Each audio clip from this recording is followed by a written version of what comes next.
Vamos dar início. Eu vou pedir a todos e todas que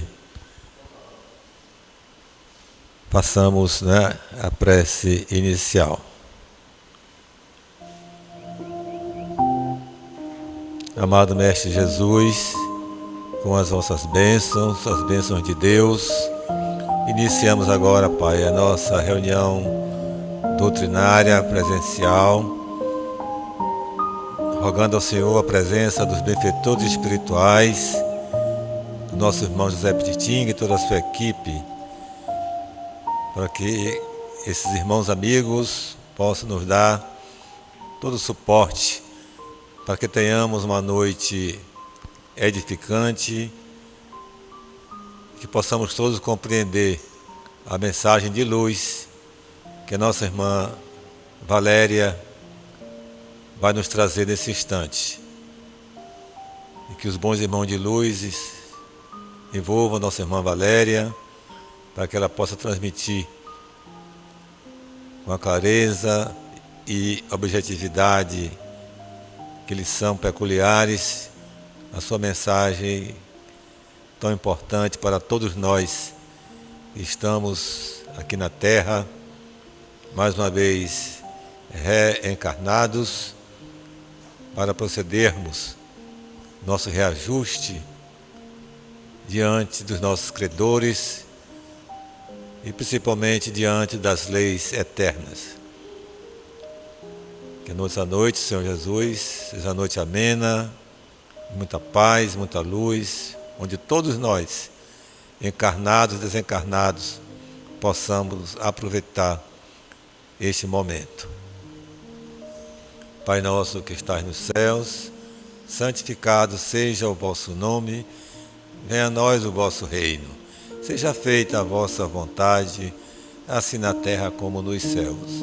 O pão nosso de cada dia nos dai hoje, perdoai as nossas ofensas, assim como nós perdoamos a quem nos tem ofendido. Não nos deixeis cair em tentação, mas livrai-nos, Senhor, de todos os males. Que assim seja.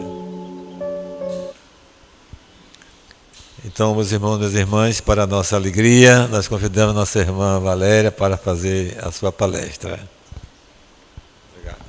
Obrigada, senhor.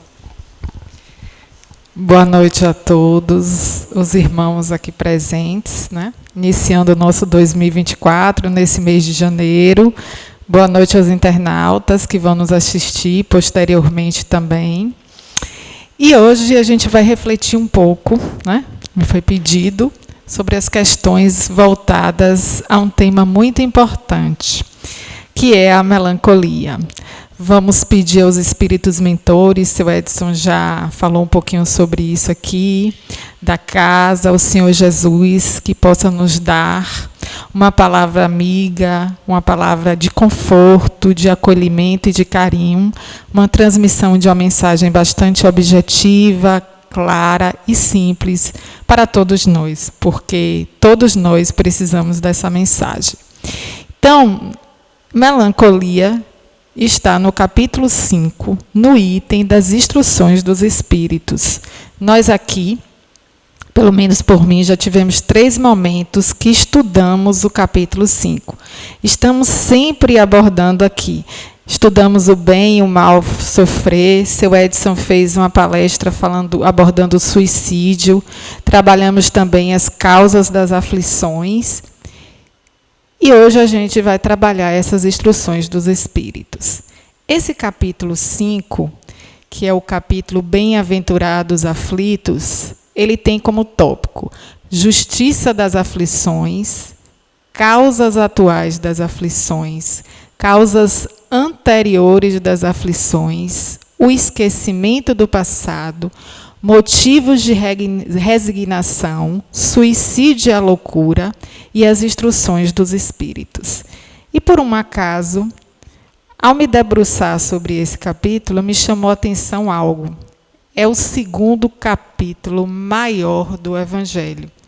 Esse capítulo ele tem 28 páginas, enquanto que o capítulo maior do Evangelho é o capítulo 28, que são as coletâneas de preces, que tem 41 páginas. Então, um capítulo que aborda aflições é o capítulo maior deste Evangelho. E aí a gente tem, é o segundo capítulo maior do Evangelho, e a gente tem o de consolação, que são as preces, como capítulo maior. Daí a gente já vê a importância da gente se debruçar sobre esse tema e entender um pouquinho que nós estamos aqui, como sempre estamos abordando, num processo de crescimento. Reencarnamos para isso e, como tal, passamos por provas e expiações ditas por nós como aflições.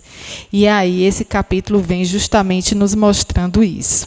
E as instruções dos espíritos também é a maior. São 13 itens de instruções dos espíritos, que eu tive o trabalho, assim. Falei, meu Deus, por que esse capítulo é tão grande? Aí eu fui olhar as instruções dos espíritos e contei os itens, tinham lá 13 itens, abordando, né, essa questão de como trabalhar esse evangelho e como entender. Então, como a gente está trabalhando o evangelho, didaticamente, a gente tem lá a parte de Kardec explicando, e muitas vezes a gente tem a parte da Bíblia que nos auxilia a entender, e tem também as instruções dos espíritos, que essas instruções foram feitas por espíritos que vieram nos ajudar ao entendimento do capítulo.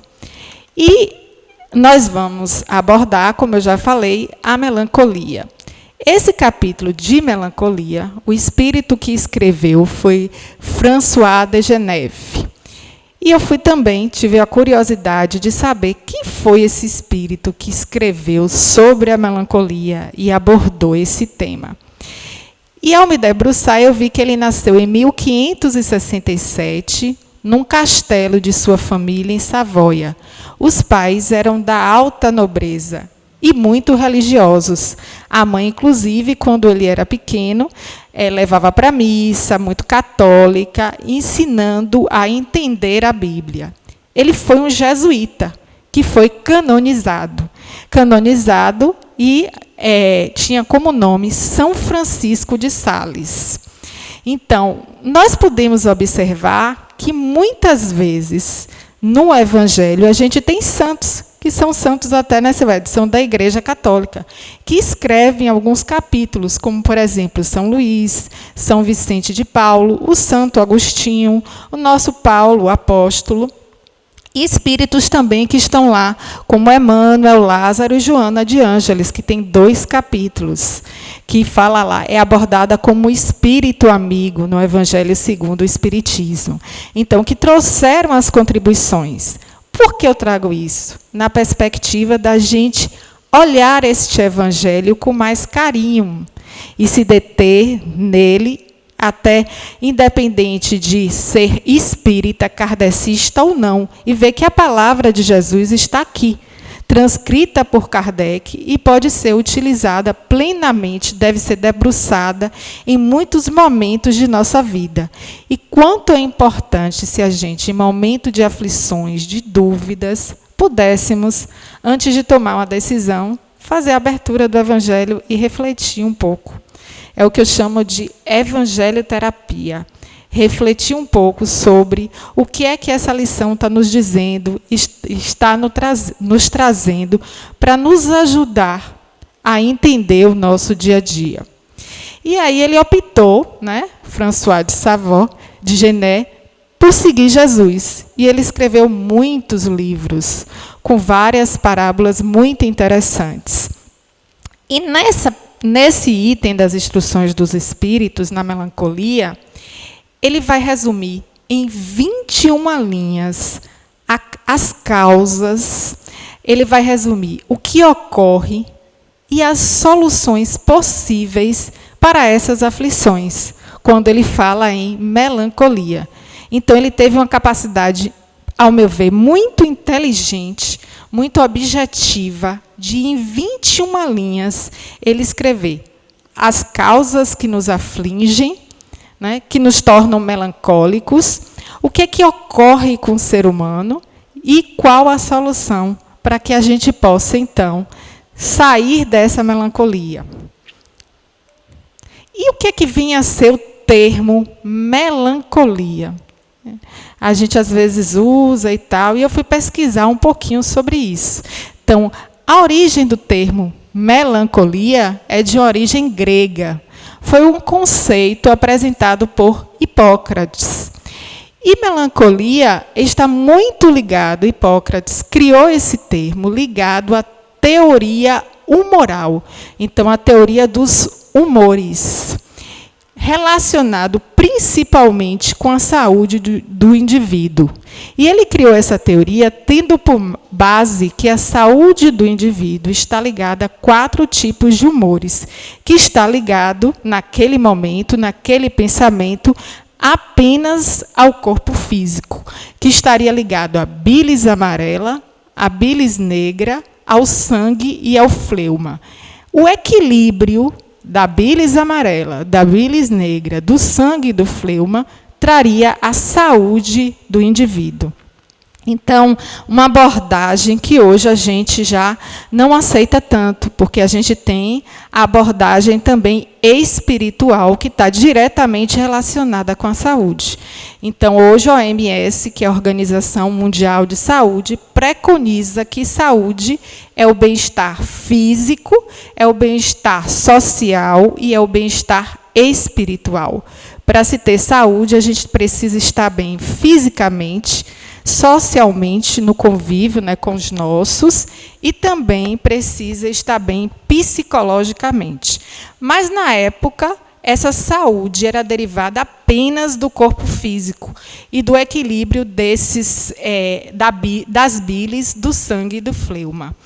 Isso faria com um desequilíbrio em um desses fatores levaria a características da personalidade dos indivíduos. Por exemplo, o indivíduo colérico, aquela pessoa mais raivosa, que tem uma personalidade mais forte, teria o quê? O predomínio da bilis amarela. O indivíduo sanguíneo seria um indivíduo mais popular, um pouco mais meigo no temperamento. Um indivíduo fleumático, aquela personalidade serena, calma, que pouco se aborrece. O indivíduo melancólico, ocorre o predomínio da bilis negra, uma personalidade serena, reflexiva, meditativa. E quando a gente vai olhar lá, na origem da palavra melancolia, a nível grego, a gente também tem como conceito a questão da bilis negra. Então, tudo isso é que Hipócrates trouxe para definir a melancolia, esse estado melancólico. E aí, eu fui dar uma olhada no nosso bom e velho português. O que significa essa palavra que a gente tanto fala? Né? Como encarar essa palavra, como observar? Lá no português, no dicionário de Aurélio, tem lá, é um sentimento de vaga e doce tristeza, que compraz e favorece o devaneio e a meditação. Aí a gente tem lá tristeza, que também é similar à melancolia. Muitas vezes a gente diz, o indivíduo está triste, ou então o indivíduo está melancólico, sinônimo um do outro. É uma qualidade ou estado de triste. É um estado afetivo, caracterizado por falta de alegria, pela melancolia. Não é uma coisa ruim, segundo Aurélio. É um estado de espírito que pode, inclusive, levar a uma meditação e reflexão. É uma tristeza que não tem uma causa definida, não tem uma causa aparente. Você amanhece, nós que somos mulheres, que mudamos de humor durante o dia, e, às vezes, muitas vezes, a gente amanhece, está com uma mudança de humor e fica um pouco mais reflexiva, pensativa em relação às questões do cotidiano, à sua vida e etc. Então, essa é a definição que a gente tem para a melancolia, para esse estado melancólico. E aí eu fui buscar a Joana de Ângeles, porque eu gosto muito dela. E, observando lá em Joana, a gente tem melancolia como um sinônimo de tristeza, e ela aborda que pode ter causas físicas e causas espirituais, como eu bem conceituei inicialmente. E a gente tem, nessas causas físicas, primeiro as desarmonias físicas, normais do nosso cotidiano. E temos também quadros que muitas vezes são psíquicos, ansiolíticos, quadros que você está um pouco com uma saúde mental abalada, que pode se agravar e chegar a um quadro mais temeroso, a um quadro que realmente precise de uma ajuda de um profissional, psicólogo, médico, ser introduzido uma medicação, um quadro depressivo. Hoje existem, não estou aqui abordando, defendendo, mas existem drogas modernas que podem ser utilizadas por um período e que ajudam o indivíduo a passar por esse estado, se realmente esse estado se prolongar, e for um quadro que seja diagnosticado por um profissional adequado. Mas existem também as causas às quais eu vou me deter na noite de hoje, que são as causas espirituais, que muito nos dizem respeito, que estão muito relacionadas, segundo Joana, a um estado de culpa interno nosso, a um estado de autopunição. E ela diz ainda no seu livro, Em Busca da Verdade, que muitas vezes esse espírito, aqui reencarnado, está com a saudade da sua terra original, da sua terra verdadeira, né, do seu lar real. E com alguns medos de enfrentar essa realidade da reencarnação, de enfrentar este momento aqui na vida terrena. E aí ele desenvolve culpas e autopunição, que leva a estados espirituais, esses estados de desequilíbrio do espírito, que, quando não são tratados espiritualmente, podem evoluir, sim, para processos físicos e levar a doenças como a depressão. Essa é a definição que Joana traz para a gente desse estado de melancolia, que não é um estado assim, quando você tem rapidamente, mas um estado crônico, aí você vai ter as evoluções. E o que fazer nesse momento? O que pensar?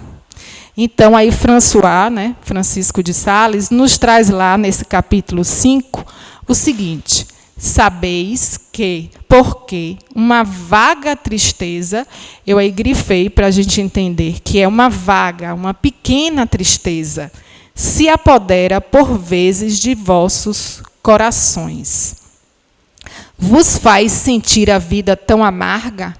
Então, por que, às vezes, nós temos esta vaga tristeza que se apodera do nosso coração? E a gente pergunta e não encontra uma resposta para esse estado de vazio existencial, em que a gente observa a vida e vê a vida amarga. Todos nós passamos por um grau leve de um período de reflexão, de melancolia, de pergunta interna.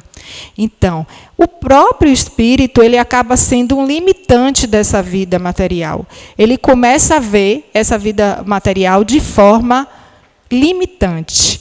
E aí ele diz assim: é o vosso espírito que aspira à felicidade e à liberdade, mas ligado ao corpo que ele serve de prisão, a gente, enquanto espírito, enxerga esse corpo como uma prisão, se cansa em vãos de esforços para escapar.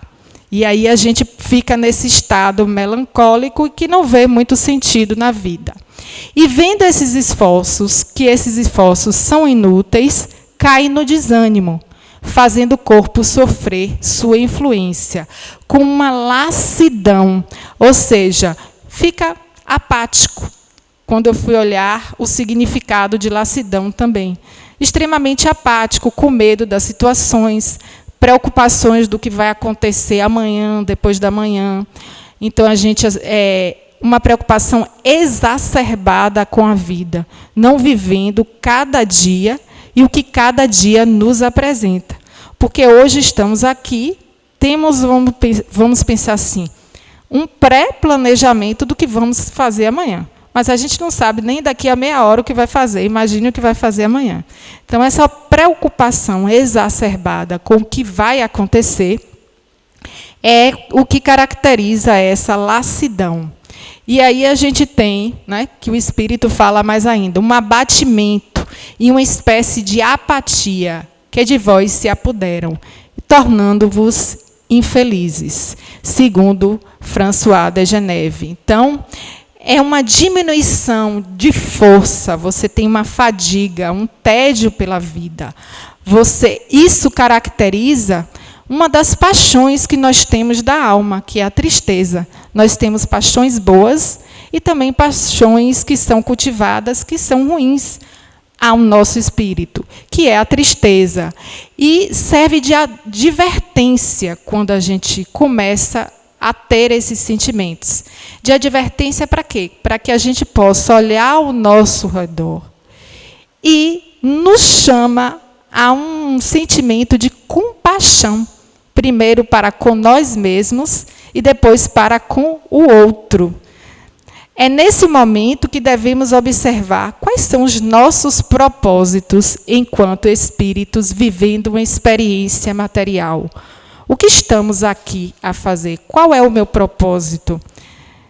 Então, um dos propósitos, a caridade, o servir. Será que eu estou trabalhando na caridade, no serviço ao próximo, para que eu possa preencher esse meu vazio existencial? Porque isso não depende nem de situação econômica. Às vezes temos pessoas que têm uma situação econômica muito desfavorável, são vulneráveis, mas têm uma alegria de viver, uma força interna muito grande. E outras pessoas que têm uma condição que você diria, essa pessoa não tem problema. Eu sempre digo, a grama do vizinho é sempre mais verde que a minha, né? A minha nunca está no ideal verde. Mas é porque você acha que ter poder econômico, aí eu me incluo também, todos nós, significa que não, está tudo resolvido. E não é bem assim. Então, a gente precisa começar a ter um pouquinho de compaixão para com nós mesmos e para com os outros. E começar a perceber se a gente está realmente trabalhando no serviço, no servir, na compaixão, na caridade. E aí ele nos diz que surge essa melancolia pela impossibilidade de sermos plenamente felizes, ou de não conseguirmos tudo aquilo que desejamos aqui na Terra. Então, às vezes, a gente planeja algo que é muito aquilo e não percebe, por exemplo, que existem objetivos maiores e que existe um ser que está ali controlando tudo isso. Então, a gente precisa, em muitos momentos, fazer a nossa parte, mas já dizia Zeca Pagodinho na música, deixa a vida me levar. Ele não estava dizendo para ninguém ficar parado, mas ele, de uma forma metafórica, ele estava dizendo, deixe a vida me levar. Acredite no Senhor, nos propósitos maiores, faça a sua parte e deixe seguir. Se der certo, ótimo. Se não deu certo, vamos seguindo. Porque nem tudo aquilo que a gente quer é propósito para nós. E, às vezes, somos, em muitos momentos, libertos de situações difíceis, quando aquela coisa que a gente tanto almeja não chega para a gente. E aí, o que é que acontece? A gente está sendo livre de uma situação muito pior. Hoje eu costumo muitas vezes dizer assim, pô, se não deu, não era para ir nesse horário, eu não peguei, é porque aconteceu, não era para eu ir. Tá? Eu estou tendo um livramento de algo. Então, quando começa a se pensar assim, a gente começa a sofrer menos. E aí, consequentemente, ter menos tristezas. Porque num mundo em que vivemos um mundo extremamente capitalista, programado, onde tudo tem horário, onde a gente vive como uma máquina que tem que produzir resultados, está sempre disponível e ter resultados, isso também leva a fadiga. Tanto a fadiga do corpo como a fadiga do espírito. Porque você vive em repleto tensionamento. Vive numa tensão, principalmente mental. E isso leva a um desgaste de energia, muitas vezes, na maioria das vezes, desnecessário. É uma atividade que a gente poderia fazer com muito mais calma, muito mais leveza, tranquilidade, colocando o amor, palavras suaves, e a gente exerce muitas vezes com um gasto de energia exacerbado. Eu venho para o centro e aí já fico olhando para o relógio que eu vou sair, que eu tenho que dormir. Tem gente que programa até quantas horas vai dormir na noite. E aí você não consegue relaxar, fica num sono leve. Por quê? Porque não consegue relaxar devido às atividades que vai se impondo. E esse estado é um estado que pode levar, de uma forma exagerada, para possíveis patologias mentais e físicas também. É só observar os números depois da pandemia, os números de crises de ansiedade, os quadros de ansiedade e depressão, os números são enormes, toda hora a reportagem está mostrando. Dores de corpo, a questão da contração da musculatura é muito grande hoje, e as pessoas procuram profissionais como fisioterapeuta para fazerem vários tratamentos, porque a primeira coisa que a gente faz quando está tensa é tensionar os músculos. E aí a gente tem esse desgaste de energia que muitas vezes é desnecessário. Aí François diz, outro fator que nos causa melancolia é o fato de estarmos encarnados e que nesse estado diversas faculdades do espírito ficam adormecidas, que aí está ligado a essa questão espiritual desse espírito, né, que vem lá, quem já assistiu o nosso Lá Viu Lá, você acorda determinadas situações, sem dar spoiler do filme, mas é muito bom, não percam. E aí você acorda aquilo ali, e quando chega aqui nesse mundo, você quer fugir das obrigações que você assumiu e fica no estado adormecido. Foge das obrigações, vê que aqui é uma escola, que você tem que realmente crescer, tem que aplicar aquilo ali que você se propôs a fazer, e não tem como naquele momento. E aí eu fui lá pesquisar também, no Livro dos Espíritos, um pouquinho sobre essa questão, e temos lá esse processo de reencarnação.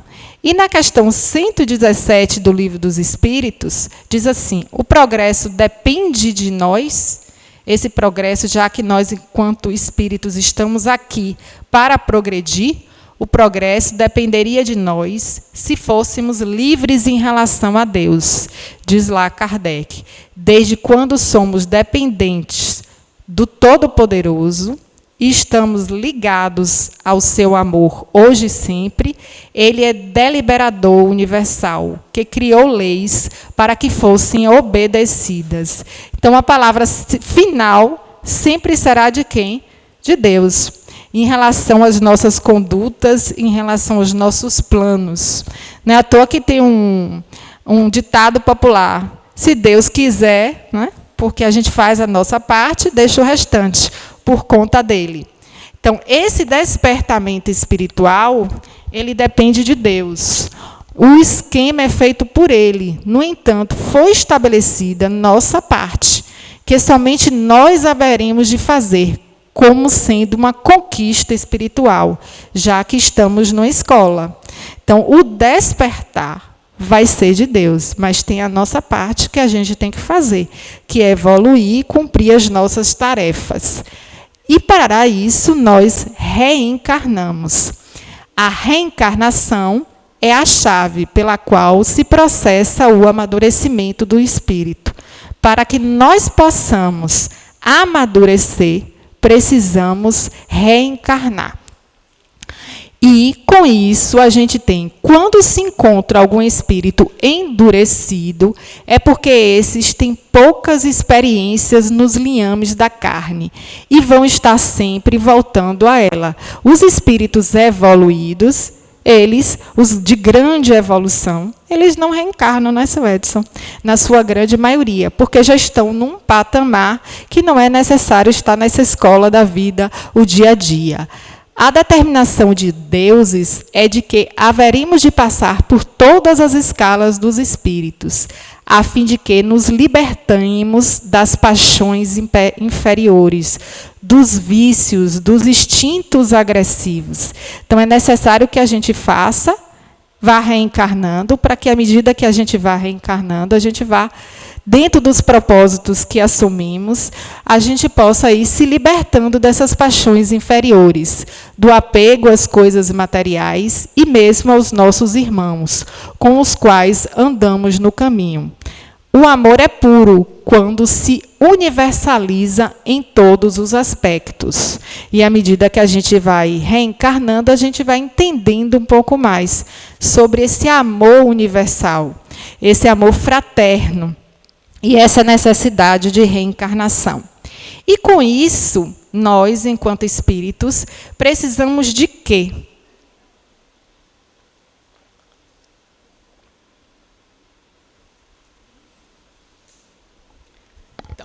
A primeira coisa que a gente tem que pensar é o nosso querer. A gente está aí na escola da vida, num processo reencarnatório. Então, a gente precisa querer ter esse propósito. Assumimos isso quando estávamos lá na filinha para reencarnar. Então, aqui a gente precisa querer. O que é querer? É ter uma vontade, um forte propósito para fazer algo. Então, inúmeras tentações nos chegam no dia a dia, para que a gente possa, por exemplo, não vir à casa espírita. Mas se eu tenho um ideal, eu tenho um propósito, eu vou querer isso fortemente. E aí eu vou fazer o quê? Escolhas. A nossa vida é feita de escolhas. E tentações chegam para todos nós, no nosso dia a dia. Então, a gente vai ter que fazer escolhas do que é que a gente quer. E, para isso, a gente tem que se basear numa vontade forte, um propósito. Eu quero ser voluntária, vou dedicar tais dias, mas eu trabalho, mas eu faço... Eu tenho a feira, mas eu tenho a família, mas eu tenho os filhos. Mas, sim, eu quero ter um dia, um horário fixo, que eu possa fazer isso, ou que eu possa estudar um pouco a doutrina dos espíritos, entender um pouquinho por que estou aqui, para que estou aqui, e me evoluir enquanto ser espiritual que sou, ou seja, muito mais ser do que ter. Para isso, eu preciso fazer essa escolha e querer. E o segundo é ter fé. Ter fé é aceitar o propósito para o desenvolvimento de nossas virtudes. Está lá na questão 132 do Livro dos Espíritos. Então, é realmente aceitar esse propósito que eu faço para a minha vida e, então, apesar de todas as circunstâncias adversas, a partir da escolha que eu fiz, eu aceito e sigo. O capítulo é sobre as aflições. Então, ninguém aqui, seja quem for, vai deixar de ter algum tipo de abatimento, de tristeza, de aflição. Depende de como a gente vai encarar esse propósito e vai encarar esse momento de aflição e tristeza na nossa vida. Segundo Kardec. E aí, eu trago para uma reflexão. Será que a melancolia é um fator positivo? O que é que vocês acham? Sem olhar para o slide.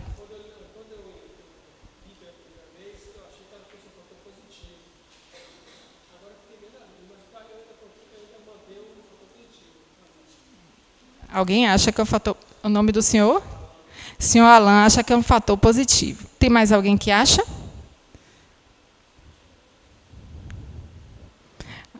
Como é o nome da senhora? Ana Carolina também acha como fator positivo. Então, aí a gente vai lá e vai pensar. Essa melancolia é um fator positivo? Todos nós temos momentos de tristeza e abatimento na vida. A gente já abordou isso aqui. Os quais fazem parte da existência. A grande questão é quando esses momentos se apoderam de nós. E eu diria mais ainda, como se apoderam. Como a gente deixa que esse momento de tristeza, de melancolia, se apodere de mim ou de cada um.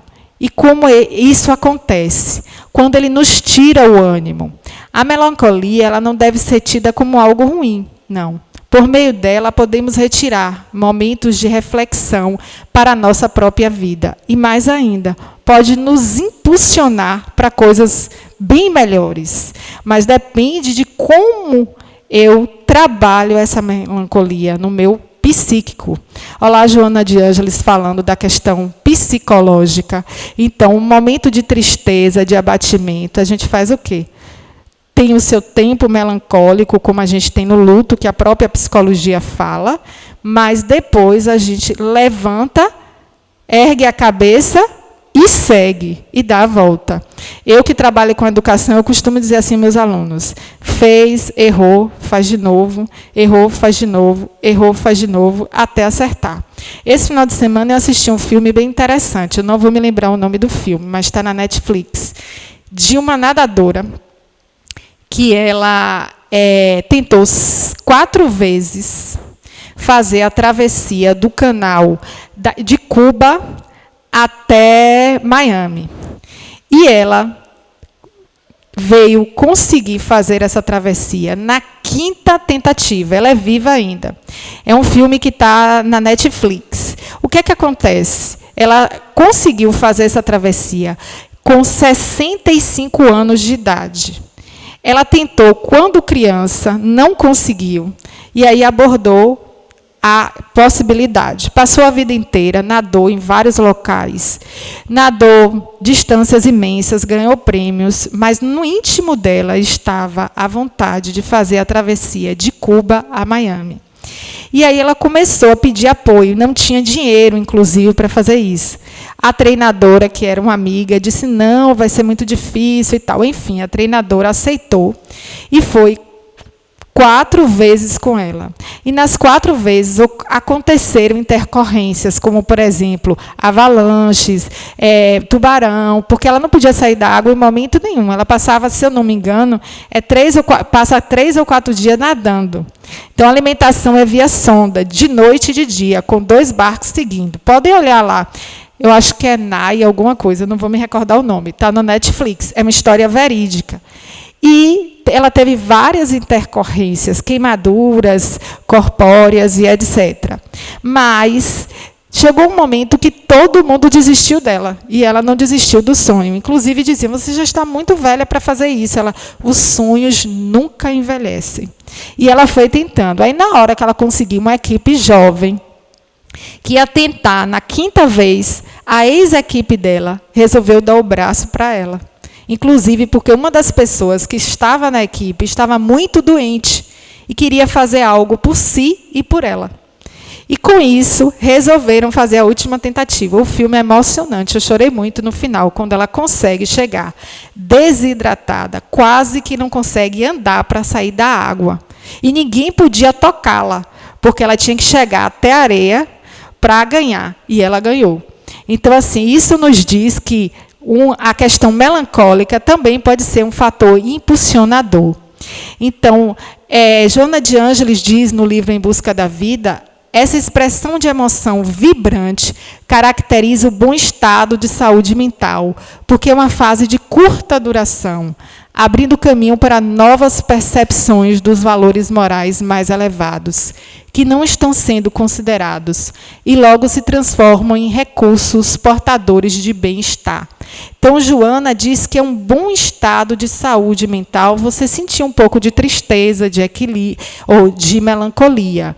Mas repare que é um pequeno estado, é um estado reflexivo, não é um estado prolongado, é uma fase de curta duração, porque abre novas percepções e novos caminhos, e dá força para que se possa seguir.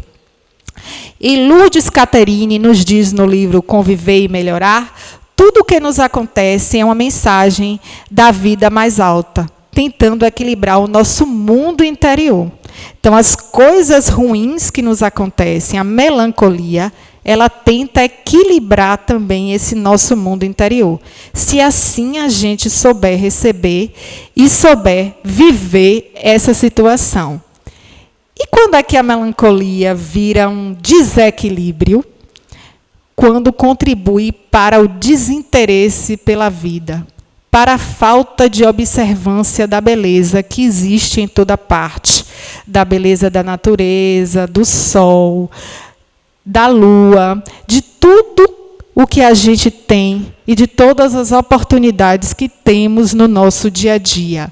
Essas pessoas trazem de reencarnações anteriores alguma culpa que se transforma em autopunição, se punem por qualquer situação, trabalhando para que não experimentem alegria. Muitas vezes você vê pessoas que a gente pode fazer o que quiser, nunca consegue estar com um sorriso no rosto. Não são alegres. Eu mesmo conheço pessoas assim. Então, são pessoas que se autopunem. Então, por que viver assim? O sol nasce para todos, todos os dias, pois inconscientemente acreditam que não merecem.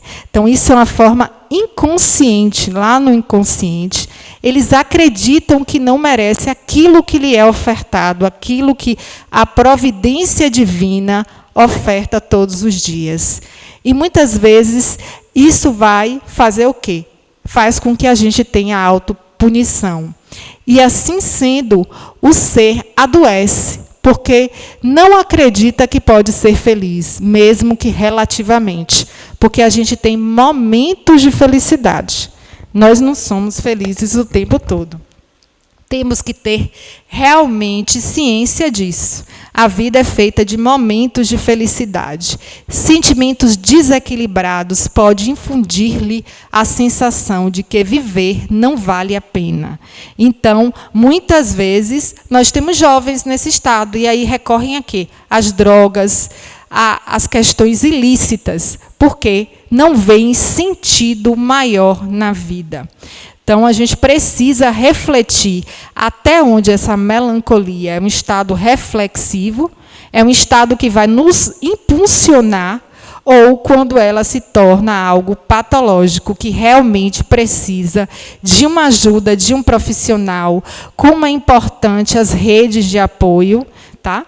Não os profissionais, mas também redes de apoio, o diálogo, os amigos, a convivência social, a casa espírita, está ligado às pessoas que possam lhe proporcionar acolhimento.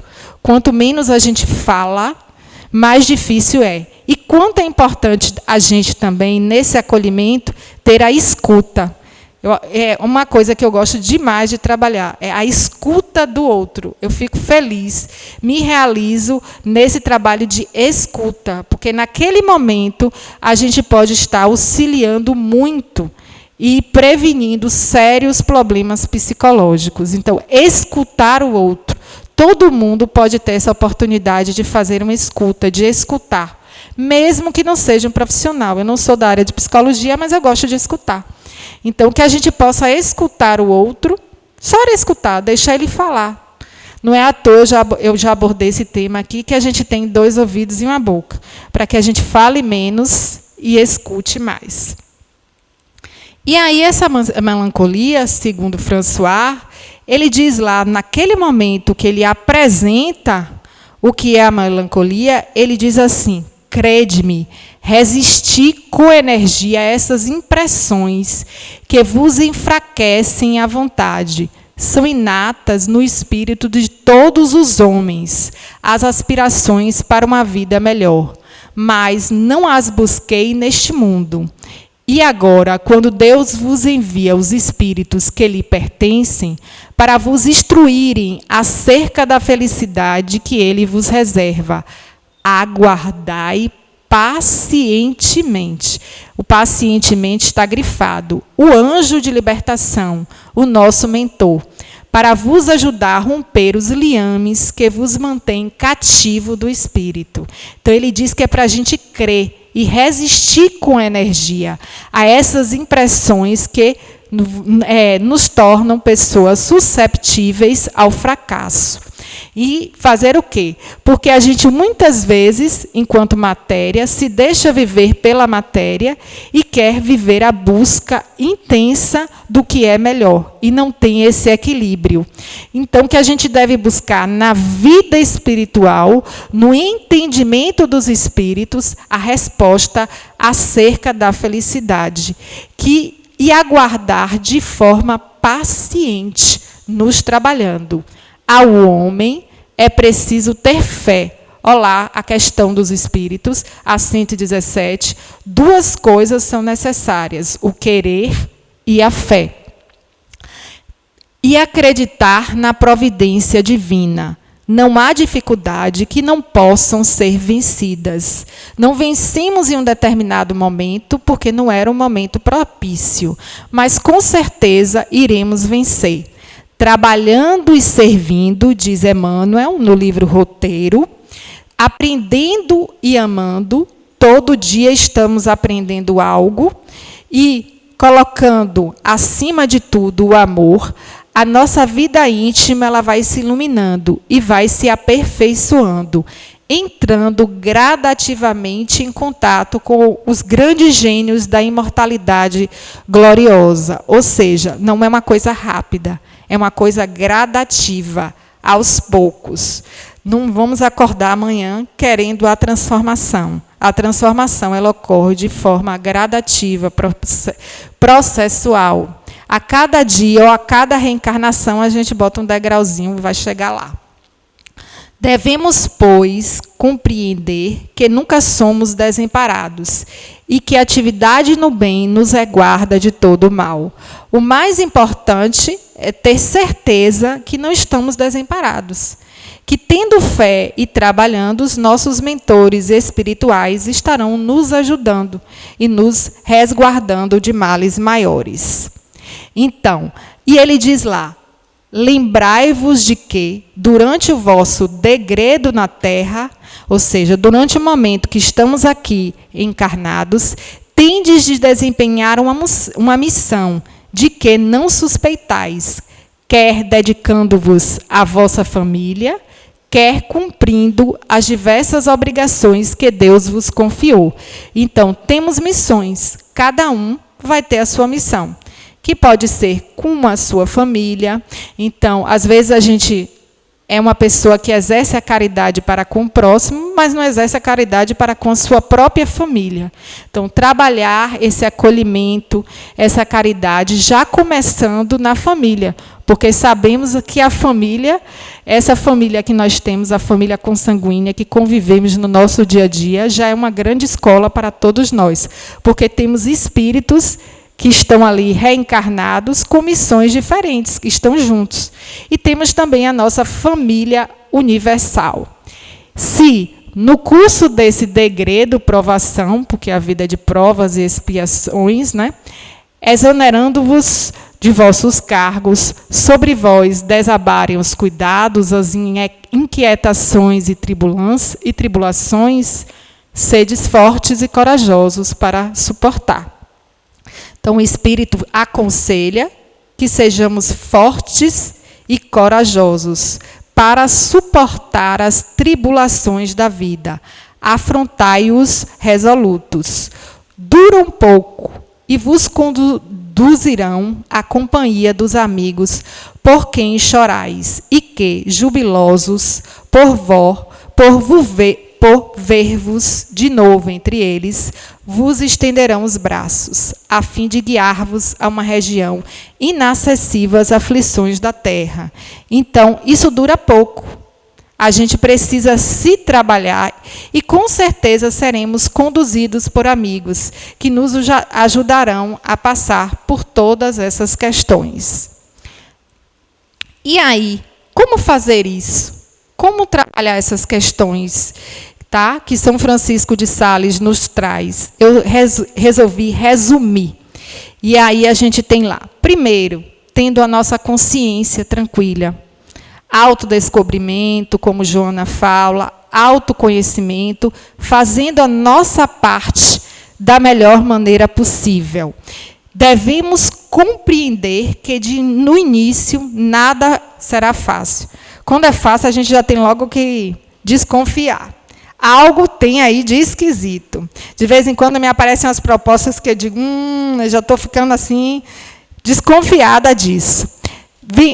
Não será fácil vencer as dificuldades íntimas. Criamos automatismos viciosos que podem demorar várias reencarnações. A gente já é automático. Reza o Pai Nosso assim, Pai Nosso que estás no céu, santificado seja o vosso nome. Você raciocinou o Pai Nosso que você está rezando naquele momento, orando a Deus na hora de deitar? Raramente se faz isso. Eu e todos nós, né? A gente já vai no automático, naquele hábito do automático. Muitas vezes eu já ouvi uma pessoa me dizer assim, é melhor não rezar o Pai Nosso, que fica muito grande na hora de dormir, que está com sono. Rezar uma oraçãozinha bem curtinha, mas que venha do coração, que seja mais, profunda.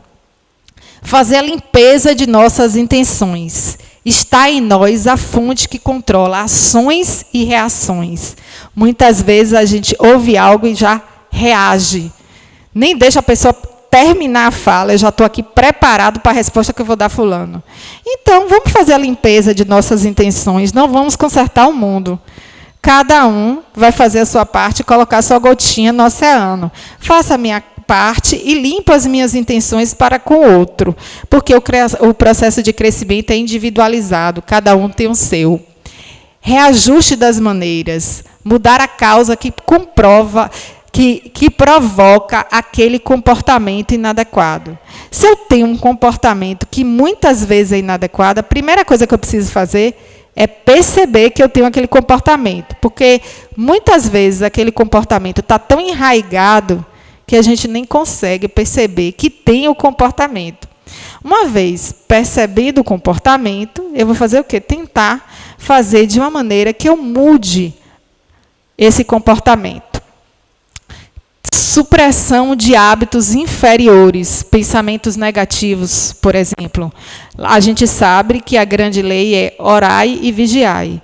A partir do momento que eu percebo, esse pensamento de hoje não vai ser bom, por que não olhar para o sol, trocar o pensamento?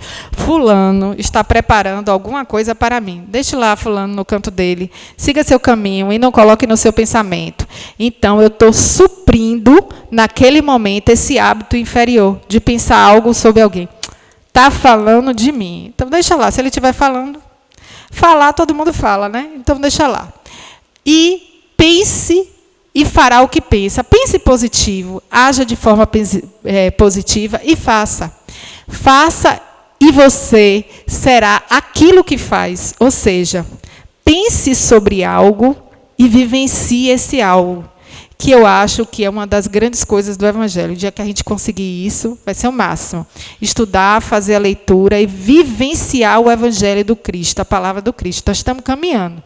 Mas quando a gente começa a pensar, isso que eu fiz não foi legal, já está no caminho. Porque você está começando a vivenciar o Evangelho.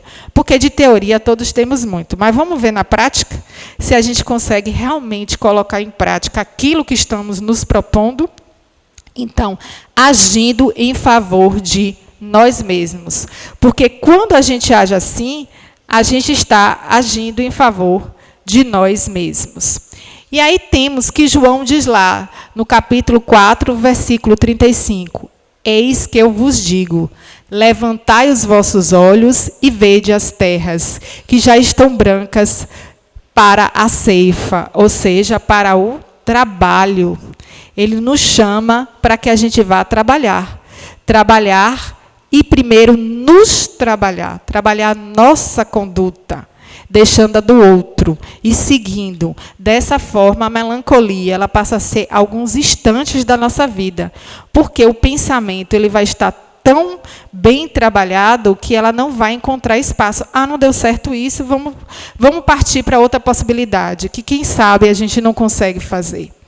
Então, a partir disso, eu trouxe um texto de Emmanuel, do Vinha de Luz, chamado Levantai os Olhos, para a gente refletir. O mundo está cheio de trabalhos ligados ao estômago. Há que levantar os olhos e devassar zonas mais altas. É preciso cogitar da colheita de valores novos, atendendo ao nosso próprio celeiro. Ou seja, é preciso ver os nossos valores, as nossas colheitas, e tirar isso primeiro para nós mesmos, para a nossa modificação. Não se resume a vida a fenômenos de nutrição, nem simplesmente a continuidade da espécie. Ou seja, a vida não vai se resumir à matéria, a comer, que ele chama de fenômeno de nutrição, nem dar continuidade à espécie.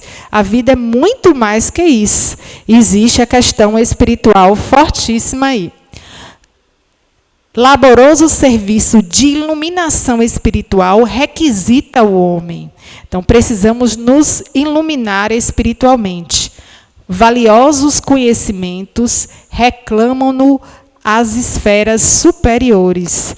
Esses conhecimentos nos chamam para as esferas superiores. Verdades eternas proclamam que a felicidade ela não é um mito, que a vida não constitui apenas o curto período de manifestações carnais na terra, que a paz é o tesouro dos filhos de Deus, que a grandeza divina é maravilhosa destinação das criaturas. Então, nós estamos destinados à grandeza divina. No entanto, para receber tão altos dons, é indispensável erguer os olhos, elevar o entendimento e santificar os raciocínios. Ó a música. Então, é necessário se reerguer a cada dia, erguer os olhos, olhar com um olhar para um horizonte novo, novas possibilidades. É imprescindível alcançar a lâmpada sublime da fé, acima das sombras. Ou seja, mesmo que haja sombras, tenhamos fé. A cada dia o sol nasce. Atrás de nuvens cinzentas existe um céu, e nesse céu existe o sol que há de brilhar em determinado momento. Irmão muito amado, que te conservas sobre a divina árvore da vida, não te fixes tão somente nos frutos da oportunidade perdida, que deixastes apodrecer ao abandono.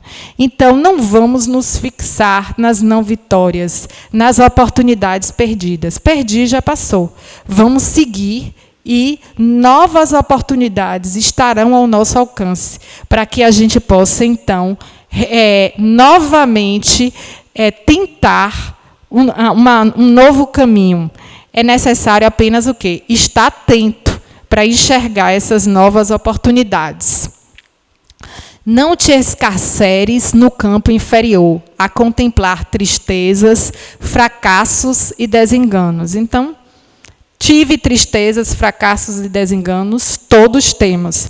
Então, vamos seguir e ver o que é que a gente pode tirar de melhor. Olhe sempre para o alto.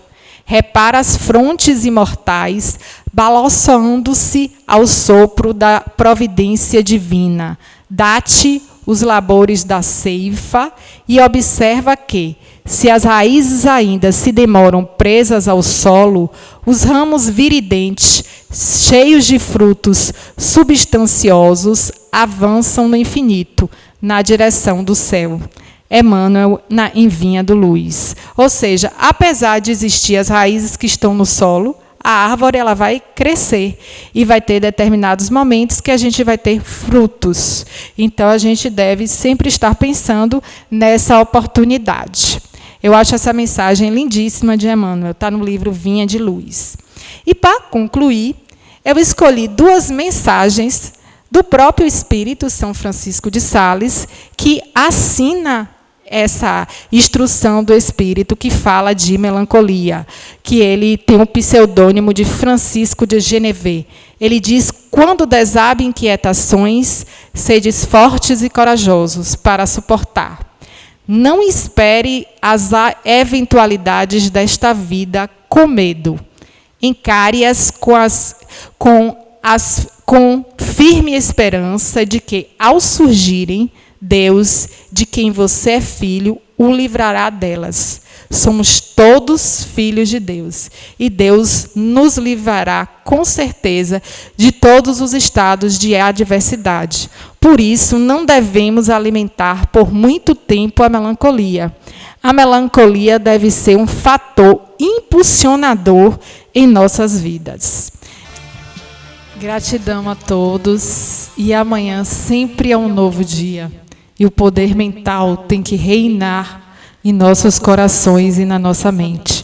O poder mental da força positiva de acreditar no Senhor como o reinante em nossas vidas e fazer a nossa parte sempre. Uma boa noite.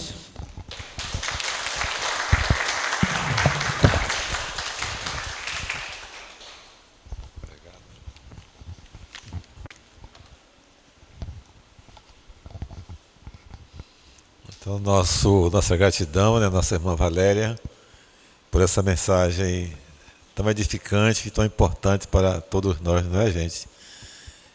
De sorte que, em vez de quando bater a melancolia, que é a coisa natural, que, né, nós somos espíritos, estamos aqui de passagem, nossa casa é lá, não é aqui, então bate a saudade mesmo, né? Nós temos que aproveitar esses momentos para fazer a nossa reflexão e ver o que é que realmente de que forma estamos vivendo, se estamos investindo lá ou se estamos investindo aqui, que as coisas daqui vão morrer, né? E as coisas de lá não, serão eternas, né? Enquanto a Valéria fazia a palestra, me lembrei de dois testemunhos importantíssimos para nós. Um foi do seu Nilson Pereira, né? Um dos fundadores da Mansão do Caminho, irmão querido, amigo querido de Edivaldo Franco. O seu Nilson desencarnou tem pouco tempo e ele deu uma mensagem, né, não sei se foi através de Edivaldo ou se foi outra pessoa, dizendo assim: se eu soubesse que era assim, eu tinha trabalhado muito mais, né, na doutrina. Ele dizendo isso, né, seu Nilson. Imagine, seu Nilson passou a vida toda dedicada à doutrina espírita. E ele disse que podia trabalhar mais ainda. Imagine nós, né? E outro testemunho que tivemos foi aqui nesta casa. Certo dia tivemos a felicidade, em uma reunião mediúnica, de termos um contato com o nosso irmão Mário Carvalhal, né? Mário Carvalhal se manifestou na mediúnica nossa. Mário Carvalhal foi um dos fundadores daquele Pititinga. Foi na casa dele, na Avenida Barros e Almeida, fazendo o culto do Evangelho no Lar, que começou a ideia de se fundar um centro espírita e fundaram aqui esta casa. Então Mário se comunicou na mediúnica dizendo: meus irmãos, né, se eu soubesse que era assim, eu tinha trabalhado muito mais, igual a seu Nilson. Mesma coisa de seu Nilson. Então é dos testemunhos muito importantes para nós. Vejamos, gente, como é que está a nossa dedicação às coisas espirituais, né? O que estamos fazendo aqui materialmente está desenvolvendo a nós espiritualmente. Se o que eu estou fazendo aqui não está me desenvolvendo espiritualmente, eu estou perdendo tempo, né? Se um pai de família, né, se dedica ali com muito afinco para a sua família, ele está realmente desenvolvendo um trabalho de cunho espiritual. Ele está se desenvolvendo e vai desenvolver os seus dependentes. Então, né? Mas tem pessoas, né, que realmente têm atividades, que toma o tempão da sua vida, mas que, do ponto de vista espiritual, não está sendo produtivo. Ele cresce materialmente, está crescendo, conservando, mas crescendo. Mas espiritualmente não. Então essas pessoas estão perdendo tempo, né? Perdendo tempo, porque as coisas materiais vão morrer, né? Enquanto que as coisas espirituais, né, são eternas, né? Eu nunca me esqueço desses dois exemplos, de seu Nilson Pereira e de Mário Carvalhal aqui, nós ouvimos ele falar, né? Mandou lembrança para as irmãs, que chamava de as meninas, né? Cássia estava presente, que Cássia não está aqui agora para testemunhar. As meninas eram as irmãs dele, né? E ele disse: meus irmãos, se eu soubesse que era assim, eu tinha trabalhado muito mais. Então, fica aí o recado, né? Quando bater a melancolia em nós, né, gente, é a saudade de ir lá, é a vontade do nosso retorno, né? Mas que saibamos utilizar esse momento, né, para darmos a volta por cima, não ficar pensando em casa, tudo tem seu tempo, né? Na hora certa, o mentor vai nos desligar daqui, a irmã Valéria trouxe a mensagem, de sorte que façamos, né, o que estiver ao nosso alcance pelo trabalho de Jesus, que o trabalho é dele, né? Essa casa aqui pertence a Jesus e não a nós encarnados. Então façamos, né, o que estiver dentro do nosso poder, das nossas possibilidades, né? Então, Eu peço à irmã Valéria que venha fazer a prece de encerramento e de agradecimento a Jesus.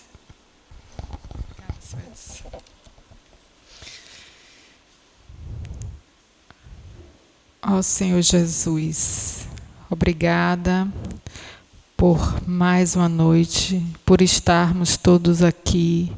Gratidão por termos esta palavra amiga, essa casa que nos acolhe em todos os momentos de nossas vidas, pelas nossas famílias, por tudo que temos e por tudo que somos. A palavra de hoje é gratidão. Agradecimento pelos momentos de reflexão, pelos momentos um pouco mais melancólicos em que possamos passar, para que possamos fazer desses momentos de impulsionamento, com muita fé, muita firmeza, como diz Emmanuel, a firmeza dos fortes, para o trilhar de nosso processo encarnatório, vencendo primeiro a nós mesmos e as nossas imperfeições, os nossos conflitos internos.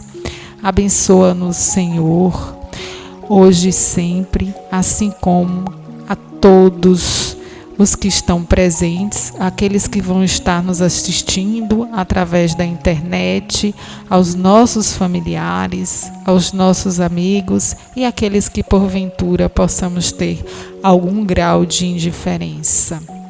Que possamos, Senhor, vibrar pelo acolhimento, pela paz e que uma luz azul adentre a nossa mente, vá começando o processo de fluidificação do nosso corpo físico, para que possamos receber as bênçãos do nosso Senhor Jesus. Que Jesus, juntamente com Maria de Nazaré, possa fazer com que essa luz vá retirando todos os miasmas, todos os pensamentos negativos da nossa mente, vá restaurando as nossas forças, a nossa coragem e o nosso pensamento para um amanhã de um mundo melhor, para uma manhã de firmeza e de sol interno brilhando incessantemente. Ave Maria, cheia de graças, o Senhor é convosco. Bendita sois vós entre as mulheres. Bendito é o fruto do vosso ventre, Jesus. Santa Maria, Mãe de Deus, rogai por nós, Senhor, para que possamos vencer as nossas imperfeições internas, o nosso orgulho, a nossa vaidade, os nossos conflitos existenciais, vencendo a nós mesmos, e dessa forma estaremos gigantes para seguir nesse mundo, fazendo exatamente o que planejamos no mundo espiritual. Que assim seja, que possamos ser sempre como um sândalo que perfuma o machado que fere. Obrigada, Senhor, pela oportunidade de estar aqui, de estarmos aqui e de termos a Tua palavra amiga. Obrigada à espiritualidade que sempre está presente conosco, nos apoiando, auxiliando os nossos médios a nos fluidificarem e nos restabelecerem energeticamente. Que assim seja, hoje e sempre. Amém. Gratidão.